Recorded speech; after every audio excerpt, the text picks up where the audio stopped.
In this video, I'll show you how you can unhide posts on your Facebook timeline. So I'm on a new account, but I'll show you what you need to do.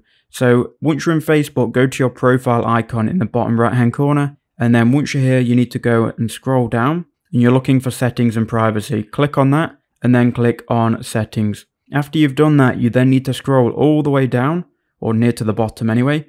And you want to go to your activity. Click on activity log, then go to activity history. It's going to be the button in the top right. Once you've done that, you can then click on filters, go categories, and then you want to click on your Facebook activity at the top. Then go and click on posts.